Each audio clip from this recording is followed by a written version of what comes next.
BNP Paribas vous propose Planète Avenir. BNP Paribas, la banque d'un monde qui change.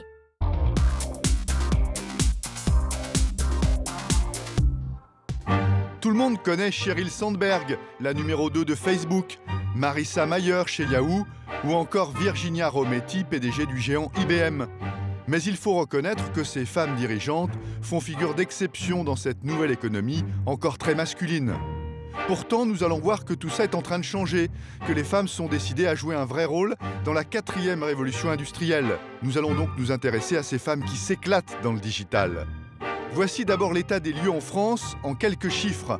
À Paris, une start-up sur 5 est fondée par une femme, contre 1 sur 20 en 2005. La femme représente 33% des effectifs du secteur numérique en France. L'an dernier, les start-upeuses du digital ont levé 90 millions d'euros dans l'Hexagone, un montant qui a plus que triplé en un an.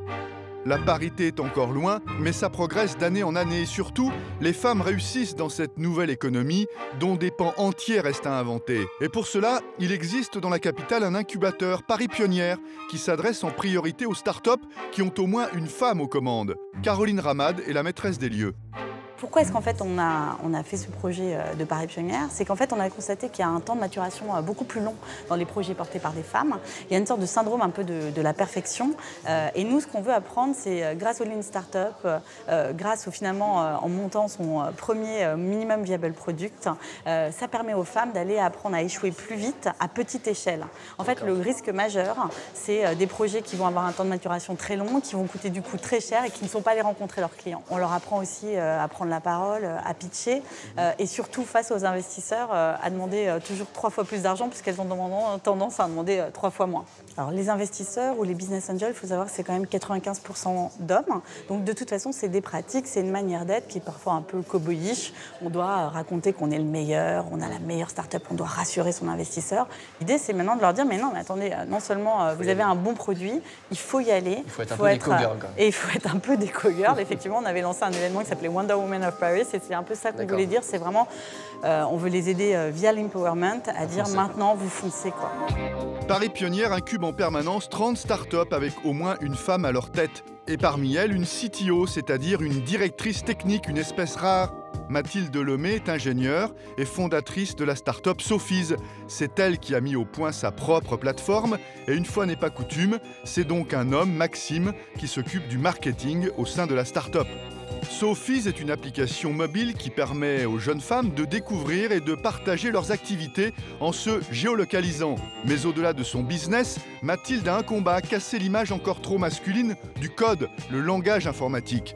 Halte aux stéréotypes, le métier de codeur ou de développeur n'a pas de sexe. Quand on imagine un développeur, on n'imagine pas une jeune fille. On imagine un homme avec des lunettes, plutôt barbu dans sa cave en train de développer. Ce qui n'est pas du tout la réalité du métier. Alors toi, maintenant que tu développes, tu as monté ta start-up, c'est vraiment un plus pour monter une start-up dans cette nouvelle économie numérique, de savoir coder? Oui, c'est une chance déjà parce que c'est un élément différenciant. Ensuite, on fait du numérique, donc mon produit c'est une application mobile. Et donc moi je sais exactement comment marche une application mobile, ce qui est possible de faire, ce qui n'est pas possible de faire. Je sais ce que font les autres. Parce que j'ai développé des projets similaires dans le passé, dans mes précédentes expériences. Donc oui, c'est une chance de savoir développer. En fait, le codage permet de pouvoir créer une application ou un site web, enseignement généralement dispensé dans les écoles d'ingénieurs ou d'informatique, où les femmes sont ultra minoritaires. Pour remédier à cela, Mathilde, l'ingénieure diplômée, a donc aussi créé Duchesse France, une association destinée à promouvoir les développeuses. S'il y en a une qui incarne bien l'esprit fonceuse cher à Paris Pionnière, c'est Frédérique Grigolato. Elle nous a donné rendez-vous dans la banlieue de Lille où est installée sa start-up Click & Walk, fondée en 2012. Le monde du digital permet en effet d'être un peu plus disponible parce qu'on peut travailler de chez soi derrière un écran, on peut travailler la nuit, le jour, donc ça ouvre plus de champs des possibles à une femme. C'est aussi un monde où les idées un peu plus pragmatiques, qui sont généralement des idées de femmes, et je ne fais pas de féminisme, hein, mais sont possibles à réaliser. Et ce qui est plus compliqué, c'est sans doute d'être une femme chef d'entreprise, quel que soit le secteur, parce qu'on doit conjuguer à la fois la vie personnelle et la vie professionnelle. Et c'est plus dur parce qu'il y a le poids de cette société, il y a le poids de la culpabilité qui vous fait dire que vous êtes une mauvaise épouse ou une mauvaise mère lorsque vous passez beaucoup de temps au travail. 44 ans, mère de 4 enfants, Frédéric, né en France d'une mère italienne et d'un père camerounais, a installé sa start-up à la Pleine Image. Un ancien site industriel à cheval sur Roubaix et Tourcoing, réhabilité pour accueillir des entreprises, des projets et des laboratoires consacrés à l'image et à la création. Click & Walk permet aux marques de suivre leurs produits en magasin grâce à des photos envoyées par les consommateurs eux-mêmes. Je me suis dit, moi à 40 ans, si je fais pas ça maintenant, je le ferai jamais. Donc fais-le, vas-y, lance-toi. Mais elle n'a pas toujours été la bosse. Retour sur une ascension spectaculaire. Diplômée d'école de commerce, Frédéric a débuté comme chef de caisse à 24 ans dans un hypermarché. Puis elle a gravi tous les échelons, chef de rayon, chef de secteur, avant de connaître les centrales d'achat. Après 18 ans au pays de la grande distribution, elle a eu l'idée de mettre en relation les marques et leurs consommateurs en récupérant leurs avis sur les produits. En 4 ans, la start-up a réussi l'exploit de fédérer, grâce au bouche à oreille, une communauté de plus de 300 000 personnes dans 5 pays d'Europe, les Click Walkers. Contre 1 à 6 €, leur mission est de prendre des photos dans les supermarchés des rayons et des produits à l'aide d'un smartphone. Des photos et des commentaires traités et triés ensuite chez Click & Walk. Les données récupérées sont vendues aux marques qui s'en servent par exemple pour revoir leur packaging ou la disposition des produits en magasin. Après 4 ans d'existence, la jeune pousse a déjà levé 4 250 000 €, compte une centaine de clients comme L'Oréal, Renault, Hertz, Vinci, Ikea, Auchan et emploie 22 salariés, dont près de la moitié est constituée d'hommes.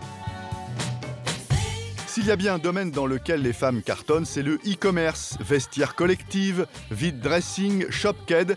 Derrière tous ces succès, il y a des entrepreneuses comme Rania Belkaya qui dirige Afri Market avec 2 associés hommes, Jérémy Stoss et Aboubacar Silu. Franco-marocaine, marathonienne à 16 heures, Rania est en train de prendre de vitesse avec sa start-up, le géant Amazon, en Afrique francophone. Elle a déjà séduit l'opérateur télécom Orange qui a injecté 1 million € dans la jeune pousse. Née à Casablanca, Rania a été élevée au biberon du business par ses parents chefs d'entreprise. Après une scolarité au lycée français, à 17 ans, elle franchit la Méditerranée pour poursuivre sa formation, Télécom ParisTech et HEC. Quand la réussite est au rendez-vous, c'est sans doute plus facile à dire, mais pour Rania, 26 ans, être une femme n'a jamais été un inconvénient. Aujourd'hui, dans ma génération, et je pense qu'il faut remercier les générations précédentes et les combats précédents qui ont été menés par ces femmes pour mettre en place cette égalité, aujourd'hui, moi, je ne vois pas vraiment de différence à être une femme ou un homme dans ce secteur. Sur notre plateforme, on peut acheter près de 10 000 références, mais ça peut être du riz cassé une fois, comme du chocolat. Effectivement, là, tu peux voir qu'on peut avoir des machines à laver et des congélateurs, des sacs de riz et, oui, un bœuf, le meilleur pour la fin.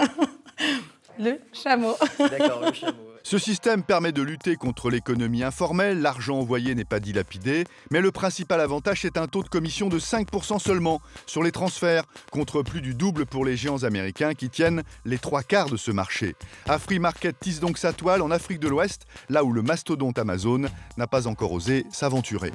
En effet, pour faire du e-commerce aujourd'hui en Afrique, il faut respecter certaines spécificités et s'adapter à quelques réalités terrain, notamment la logistique. Aucune infrastructure de livraison n'est à même de vous garantir que votre colis arrive à destination. Il n'y a pas d'équivalent de Colissimo Non, aujourd'hui, il y a une infrastructure qui est très, très maigre.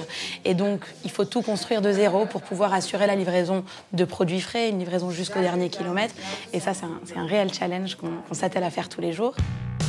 La plateforme connaît actuellement une croissance mensuelle de plus de 30%. La start-up compte conquérir 10% du marché du transfert d'argent vers l'Afrique d'ici 2 ans. Le prochain pays desservi sera le Mali. Dans le petit monde des startups, elles sont surnommées les drôles de dames du digital. 3 filles inséparables donc, 2 sœurs jumelles, Raphaël et Élise Covillette et Béatrice Guerrara, pour qui le digital est une occasion historique qui se présente aux femmes. Je pense que tu vois, honnêtement, on va pas se plaindre parce qu'il y a encore 50 ans, c'était beaucoup plus dur. Et moi, j'ai connu des femmes qui étaient pionnières et qui ont ouvert la voie pour toute une nouvelle génération. Aujourd'hui, on a beaucoup de nouvelles initiatives qui existent, de nouvelles associations qui se créent, Girls in Tech, les Duchesses, Girls in Web, Paris Pionnières. Donc on peut dire qu'on a un climat, tu vois, un écosystème qui est super propice. Donc s'il y avait un moment pour se lancer dans l'entrepreneuriat féminin, c'est maintenant. Parce que les femmes prennent le pouvoir et le plafond de verre, on le fait sauter. Complices depuis les bancs de l'école, les 3 femmes ont en commun la fibre entrepreneuriale. En 2014, elles ont l'idée de se lancer dans le web. Elles fondent Kokoroe, qui signifie savoir en japonais. Cette plateforme agrège une communauté pour partager ses envies et ses passions. Pour le coup, je pense que quelque chose qui est assez féminin, en tout cas dans la start-up, c'est quelque chose qu'on a vraiment beaucoup développé, c'est la sensibilité au care, en fait.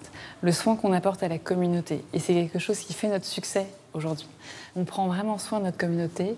Chacun de nos professeurs fait l'objet d'une aide dédiée, d'un coaching, d'un entretien Skype pour l'aider à se présenter, s'introduire. On accompagne nos élèves tout au long de leur mise en relation avec le professeur. Je pense que ça, c'est une sensibilité qui était peut-être très féminine, celle de prendre soin. Une start-up bien née qui intègre Microsoft Venture, l'accélérateur de Microsoft. Dans la foulée, le trio féminin séduit des investisseurs, dont Xavier Niel, en levant 250 000 €. La communauté compte déjà 5 000 membres qui partagent leur savoir-faire, leurs expériences. Les activités qui cartonnent sur Kokoroe sont l'anglais, l'informatique, la guitare, la cuisine, le maquillage, la danse, la couture, le piano, la photo et le longboard. Bonjour tout le monde, je suis l'autre fille, votre prof de longboard. BNP Paribas vous a proposé Planète Avenir. BNP Paribas, la banque d'un monde qui change.